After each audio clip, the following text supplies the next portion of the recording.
Once upon a time, in a faraway land, What are fairy stories? The strange and wondrous place where nothing is as it seems. Magic mirror on the wall. Who is the fairest? Fairy is a perilous land. Before she found herself falling down what seemed to be a very deep It well. is the place you visit A world in your of dreams. myth and magic. when the clock began to The chime evening midnight, star sailed down through the A sky. mysterious voice began calling to the sad She princess. pricked her finger with her needle.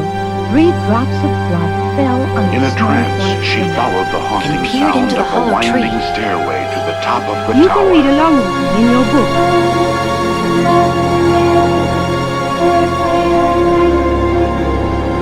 she waved her wand and said the magic words. Let's begin now. Well met, witches, and welcome to Storybook Podcast, The Sacred Lore of Witchcraft. I'm Frazer Aaron, and today with me I have the Reverend Laura Gonzalez. Hi, Laura. Hi, how are you? Good night, everybody, or good evening, or good morning. Would you like to give us a little intro about yourself? Of course. I'm going to take my time this time because last time I really rushed and didn't talk about what I do. So, my name is Laura Gonzalez. I'm a minister. I'm ordained on the Fraternity of the Goddess Chicago, Fortuna Temple, and I'm also an ordained minister through Circus Sanctuary. And I'm a bruja more than anything, and an educator. I practice Mexican folk magic. I practice indigenous practices of the Mexica people in Mexico. And I'm a pagan who practices whatever witchcraft is that we practice here in the Midwest. But more importantly, I think I'm a feminist witchcraft goddess priestess. You know, that's the core. It's all rooted on feminism and empowering people through magic and empowering myself, obviously. And I'm also witch for hire. That's my job, 24/7. I'm a witch for hire. I do tarot readings and a lot of other services for people who hire me for them. And I'm an educator. I'm a podcaster. I'm a minister, and I think that's it. Thank you for letting me spill the beans. Yeah, thank you for being here. And Dave, the Weathered Wise Man, what would you like to tell us about yourself? Well, I'm Dave Gaddy. I am the Weathered Wise Man. I'm one of those old practitioners. Been around for a while. My path is a mix of traditional magic, folk magic, nature magic. And I have a large concentration on the male mysteries, the sacred masculine, and empowering and teaching men how to walk in that without being assholes, just to be honest. And I'm also an ordained minister in the Methodist Church in the Assemblies of God. I'm surprised they haven't run out or come out for me. But that was, 30 years ago. And now I'm a practicing witch, whatever you want to call it. Like Laura said, whatever we go by now. And my goal is to see people walk in their path, walk in their journey with passion and excitement, and to see people walk in healing. Dave, I know you've told me a few times that you just really love fairy tales. So what do you love about fairy tales? I just love the escapism, the fantasy, the magic that it's rooted in. That was what I lived on growing up. I mean, I can remember being told the Grimm Brothers stories, and the stories my grandma used to tell us about. There was one that she used to tell us when we were kids about the Booger Woods. This was a patch of woods not far from where she grew up. And there was a headless hog that used to haunt those woods. And it used to terrify us as kids. But in that horror, we were still just enthralled. So it's all about the magic and the mystery of the fairy tales. And it just sparks something in me. It sparks an excitement that I can't even talk about. We might have to do an episode on, was it the Headless Hog? Oh, yeah. The Headless Hog in the Booger Woods. I love that. Okay, so today the concept is that we're going to take a step back and we're going to discuss more broadly what we're doing here with these discussions and making the case for fairy tales. Back in maybe 2016, 2017 on Laura's popular podcast, Lunatic Mondays, she was generous enough to invite me as a guest to discuss the idea of fairy tales as sacred lore of witches, and also the concepts of religion and mythology more generally, and get a little bit into the argument of whether witchcraft is a religion or a craft more along the lines of a skill or a trade. I don't believe I can absolutely say either. My personal beliefs lie closer to the craft argument, that it was a method of survival.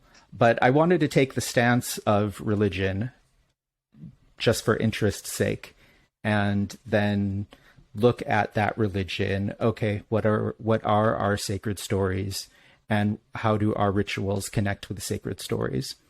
The myth ritual theory is a concept used to investigate the origins of religion. Gale's Encyclopedia of Religion says, a myth is an expression of the sacred in words. It reports realities and events from the origin of the world that remain valid as the basis and purpose of all there is. Consequently, a myth functions as a model for human activity, society, wisdom, and knowledge.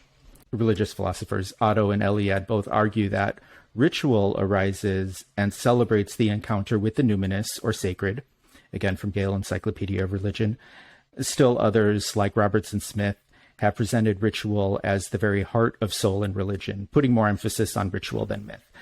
But he argues societies imagine themselves in their ritual symbols, and the sacred is the essential social idea. I would respond, where do those ritual symbols come from? They come from the myth, yes? And looking at both of these definitions, a myth is the expression of the sacred in words, and the ritual is the activity that we use to encounter the sacred. And so we see how these two meet in this numinous space. In The Golden Bow, Frazer says, myths give us ritual.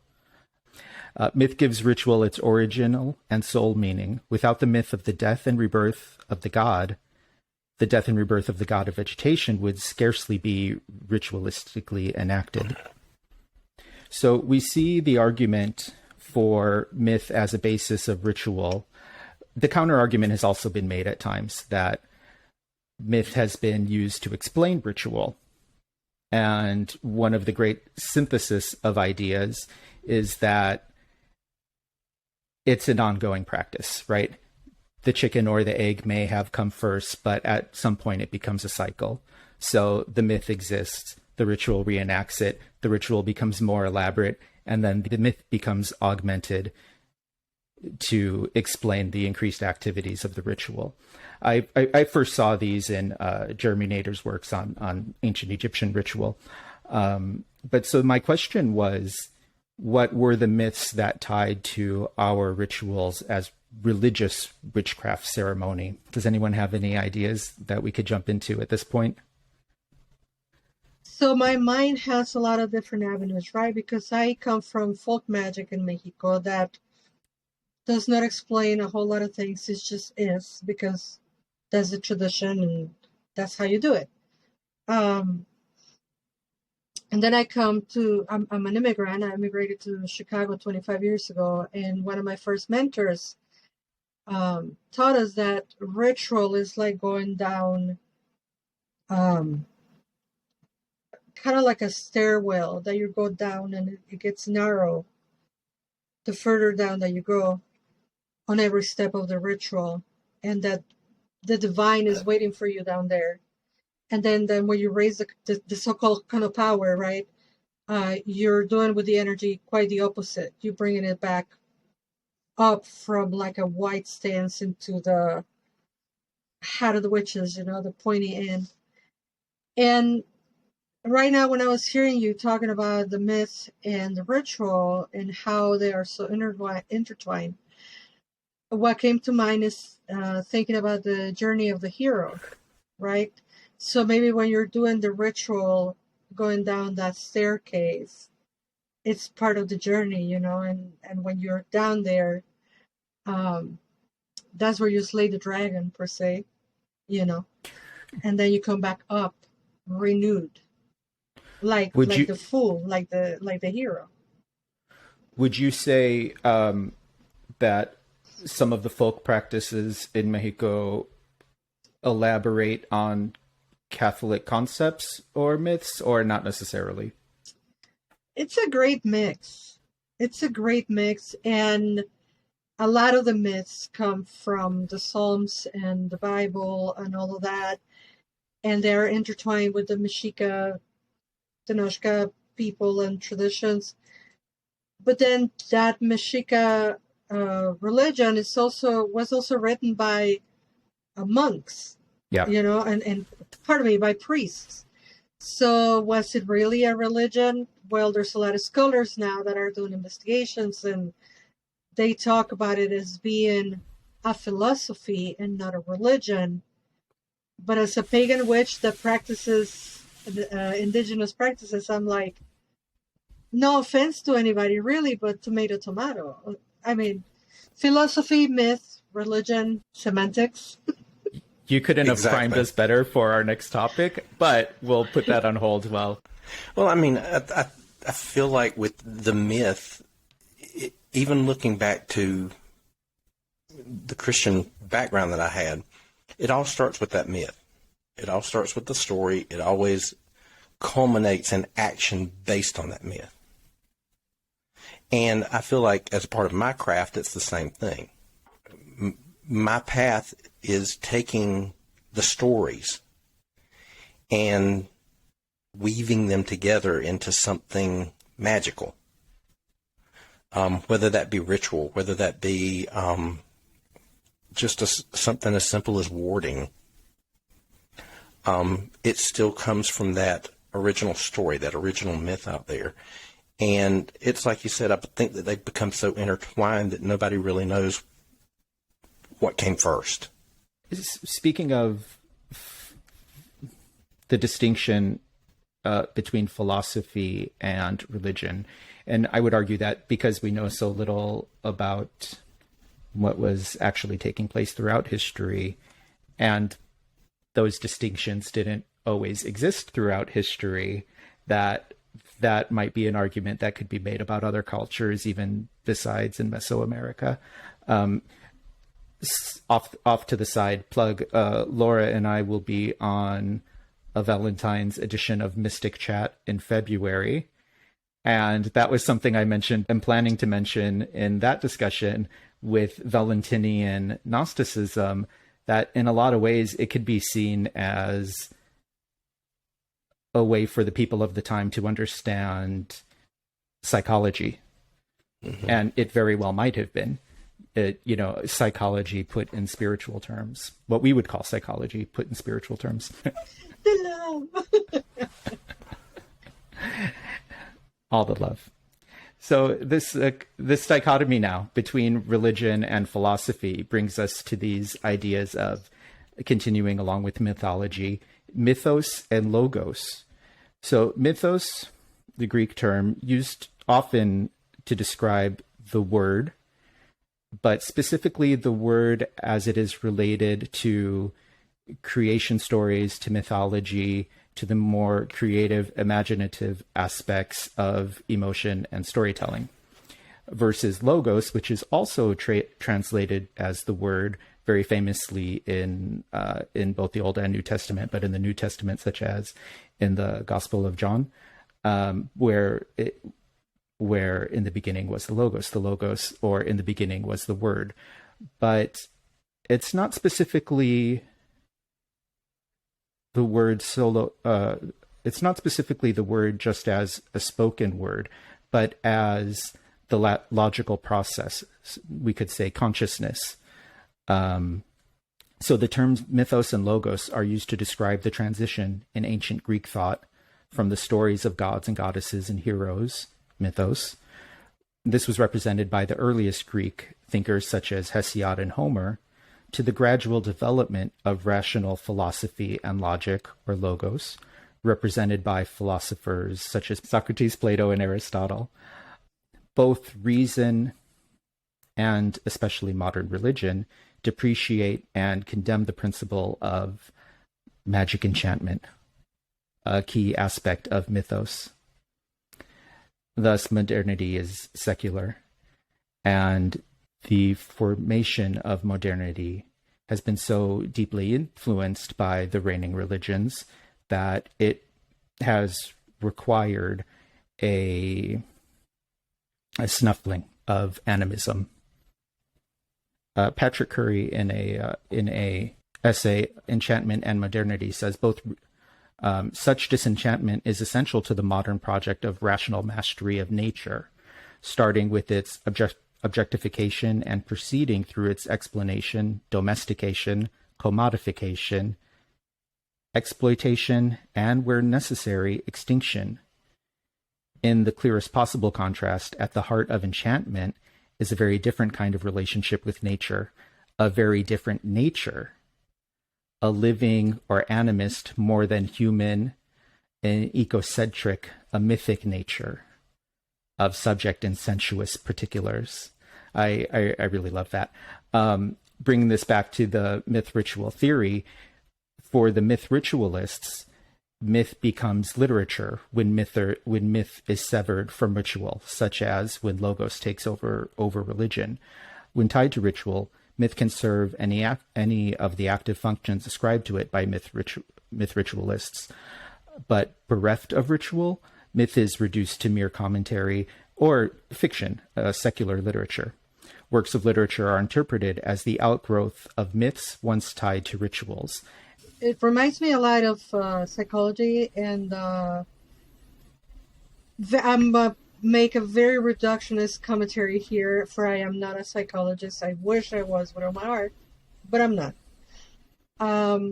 Freud guilt us all into we are despicable animals with these uncontrollable impulses and no soul, right?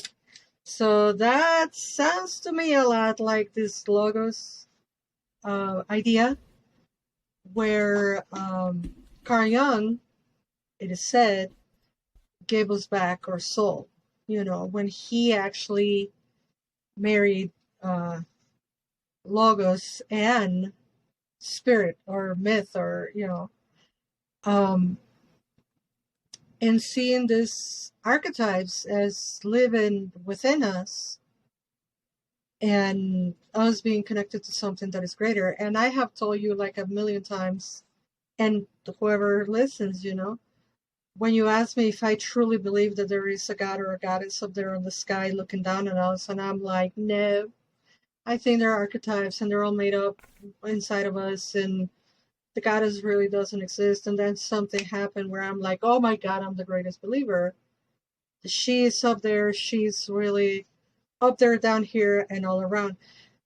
And I think it's that jump in between our creative mind and our logical mind. And I say thank Goddess for having both, because we have the freedom to play with both things. Why not have them both?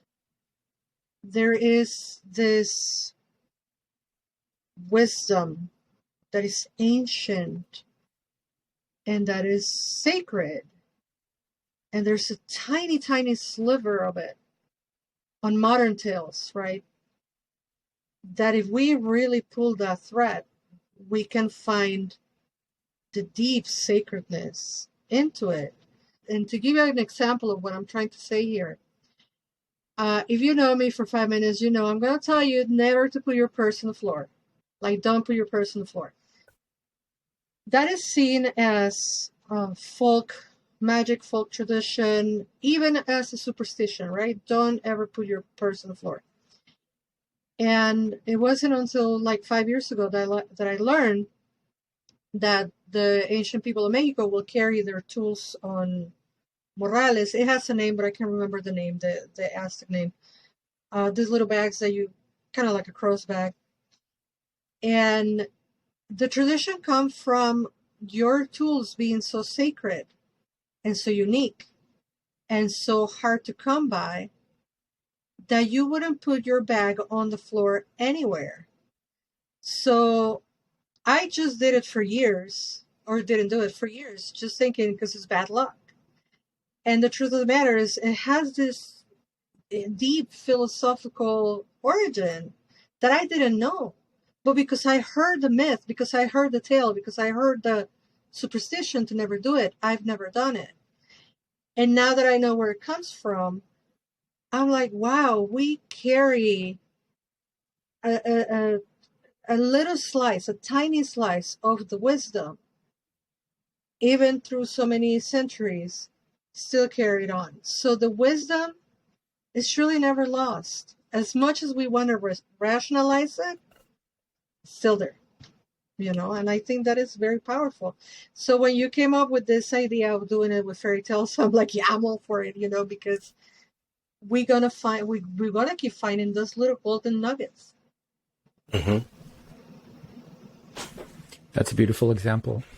And Dave, especially as having been part of the Christian church, does the concepts of mythos and logo strike any particular chords with you? Oh, yes, and you hit one when you talked about animism. Because within the Christian church, humans are the only ones with the soul.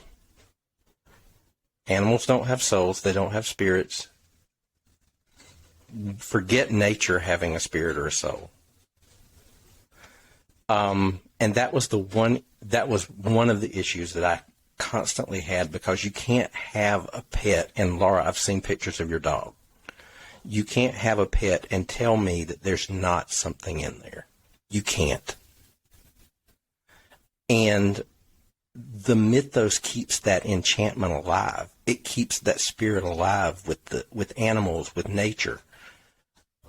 When you cut out the mythos and concentrate only on the logos, it just becomes a being, something that can be dominated, like you were talking about, something to be controlled, something to be eliminated, with no fear of any kind of punishment. Because if it has no spirit, if it has no soul, there's nothing wrong with getting rid of it. There's nothing wrong with hurting it. I can't deal with that part of it.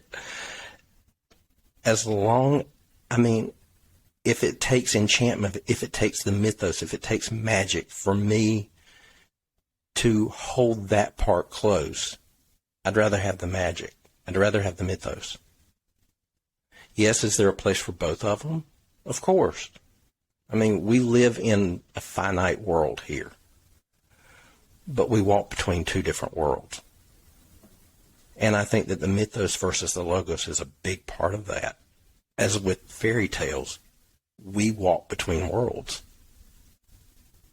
There's a phrase that Endora said on Bewitched that I dearly love.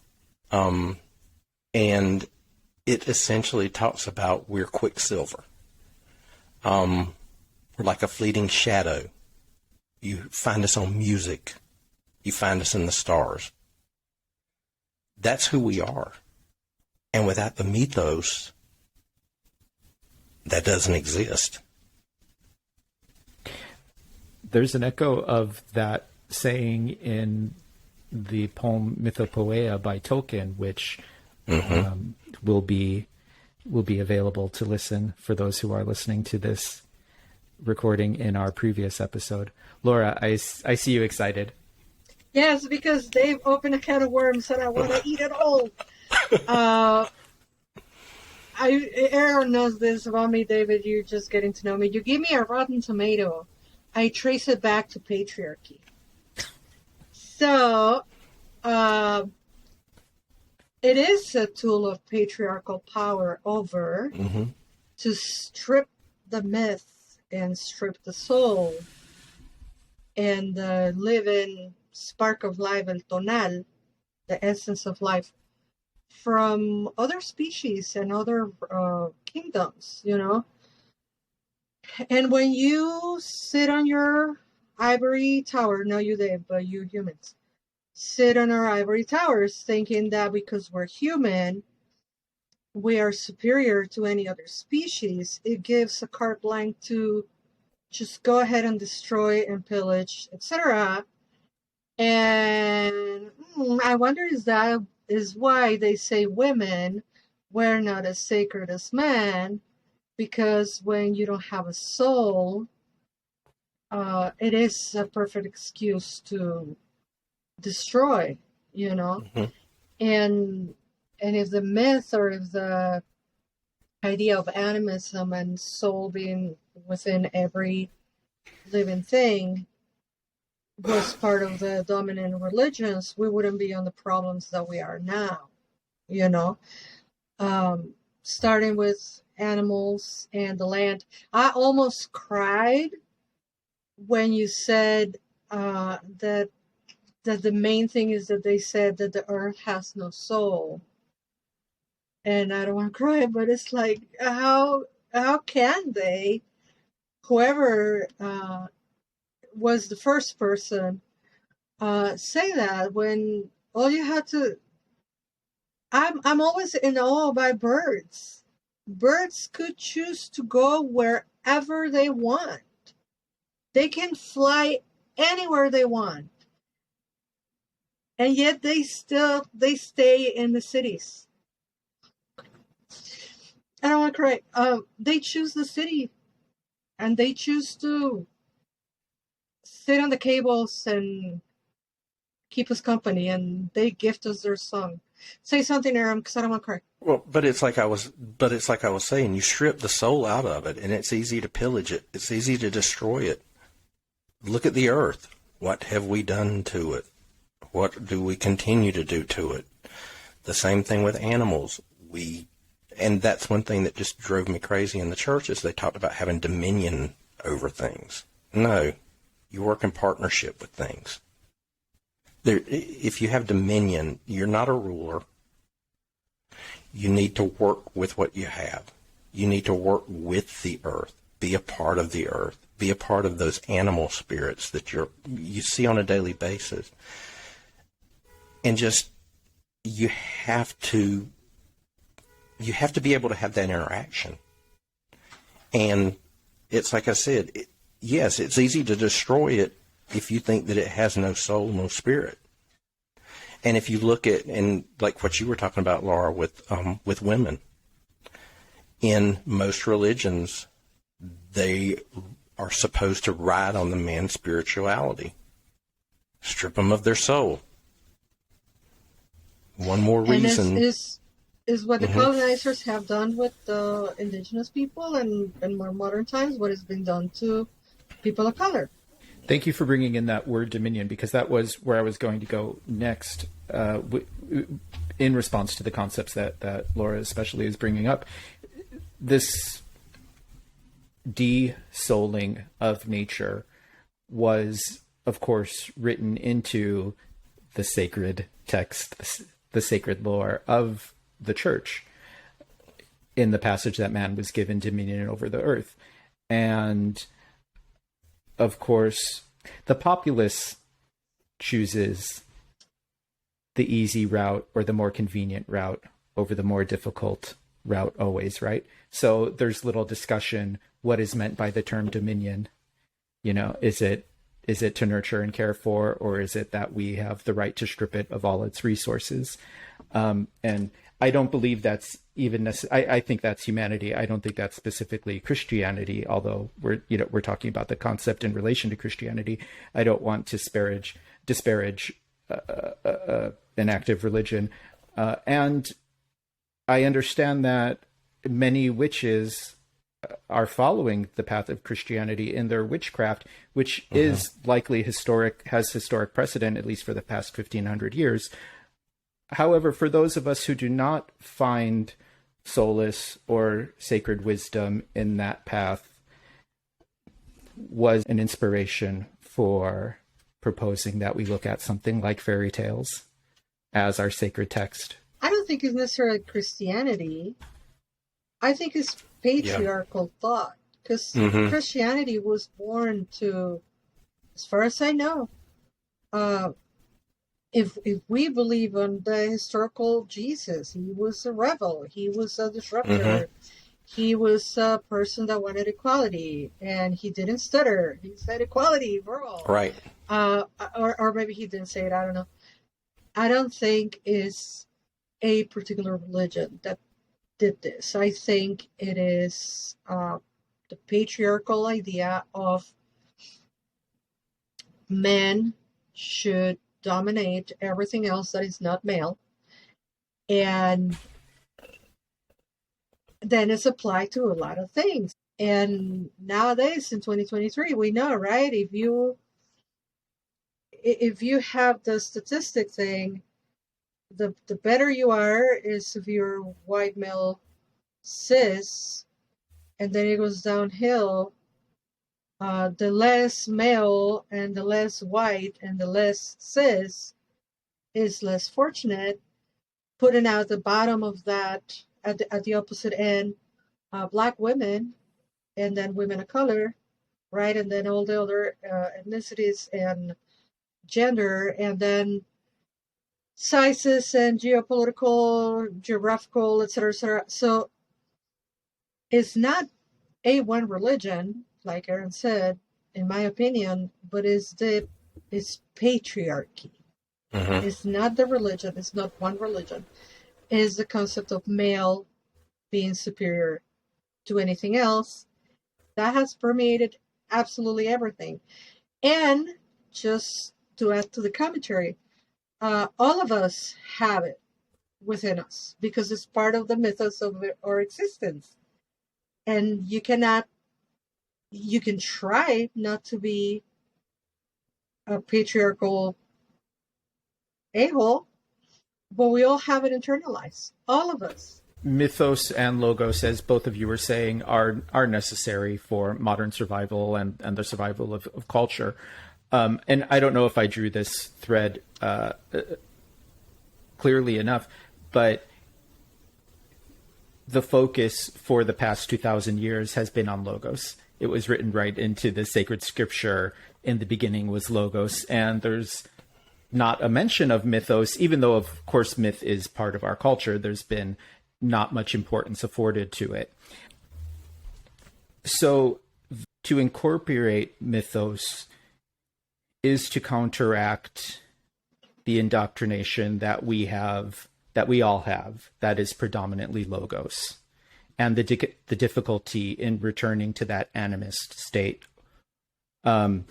Similar to what you were saying, Laura, when people ask me, are you polytheist? Are you animist? Are you, atheist? Did I say, it depends what mood I'm in right now, which is somewhat, it's a bit of a joke, but it's also, I wish I could say with certainty, I have this view of the cosmos, but for me, it's a struggle working to reincorporate these concepts back into what I've been brought up in throughout culture. And the idea of proposing fairy tales, not completely just out of the blue, but through fairy tales, we often see echoes of earlier myths. Clearly, we can see echoes of some literary myths, such as like the Golden Ass and Psyche and Eros, or very specific myths such as Homer. And Tolkien put it as, it's the cauldron of story. The cauldron of story has always been boiling, and to it have continually been added new bits, both dainty and undainty. So and the importance isn't necessarily that this fairy tale is that myth. No, it does share some bits, but they've all been swimming together in this cauldron, and certain parts have been pulled out for a reason. Okay, so what parts do we have here in this story, and why? It really has this poetic aspect of it, and even religious, magical, obviously. I just read on one of the books by Laura Tempest Zakroff. She called them the slutty muses. The slutty muses, right?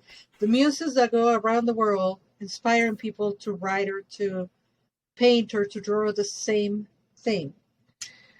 In my head, that is the origin of a lot of myths, because why are there so many mythos, stories of creation, that are so similar? I blame those lot of muses. And when you say that there is a cauldron, one cauldron, where many stories come from, it just makes sense that they have bits and pieces of each other, just like our souls have bits and pieces of each other, because we're one energy, right? That is kind of like one of the very important myths of creation of humans, that when we say we are one, that's where that comes from, right? That we all come from the same source. So I don't know, I just love you, Aaron, because you come up with all these wonderful quotes and ideas, and they now make sense in my head.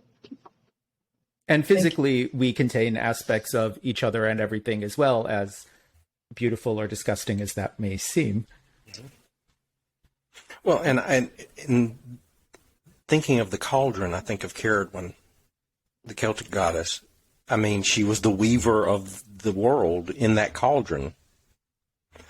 And if you think about it, with the cauldron and the bits and pieces, if you look at the different regions, the different areas, the different countries, and how those bits and pieces do come together, but into totally different stories, totally different histories, totally different mythos. Like I said, coming from Appalachian background, trust me, the stories I've heard, and they all contain something similar to something heard somewhere else, but you always end up with a bit of the old homeland. You get something from Ireland, you get something from Scotland, or if somebody's parent was indigenous, you get a piece of that history in there. So that cauldron analogy is that's powerful to me, because that is where things are created. And Tolkien addresses that phenomena of repeat motifs or multiple attributions to a story. So his example being the goose girl at the well, and that a similar part, one of the events in the story was also attributed to an archbishop's mother and to like a Celtic deity and various people throughout history, and that doesn't mean it didn't happen to them. Mm-hmm. But because these stories have always existed, of course it happens. The truth of the story is repeated throughout creation.